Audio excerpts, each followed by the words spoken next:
Hi, church. So we're going to read one of the verses here in 1 Samuel 17 as David has approached King Saul about going out and fighting Goliath. "Don't be ridiculous," Saul replied. "There's no way you can fight this Philistine and possibly win. You're only a boy, and he's been a man of war since his youth." But David persisted.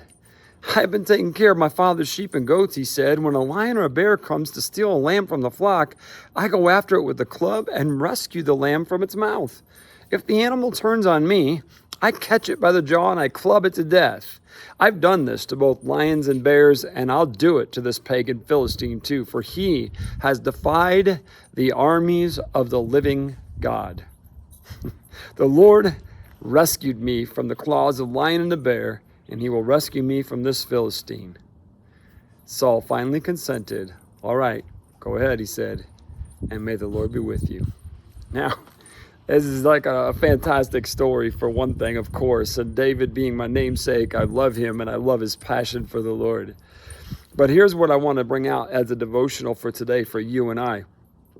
You know, God does things in everyday life, preparing us for moments, faith moments, moments where we can make an impact on not just those real close to us, but I'm talking about in the wider picture of life.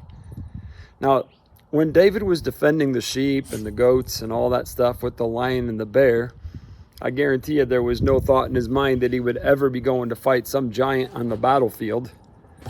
But all the while, God knew.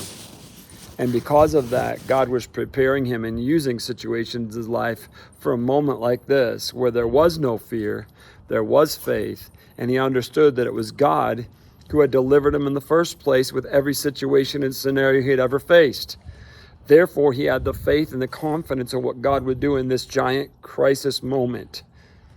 So I want you to know that those things that God has prepared you for in previous battles, things that you have seen God move in your life, God will use all those things as he prepares to do something significant, not only in your life, but in the lives of those around you. Here in this moment, David was not only going to take out the enemy, but it was going to give a victory to the entire nation. One boy standing in faith, trusting God, changed the course of a nation's war. May God find us as faithful warriors for the kingdom and be strong in our faith like David, having prepared ourselves with the daily routine battles for the moment of truth when it comes. Let's be his church.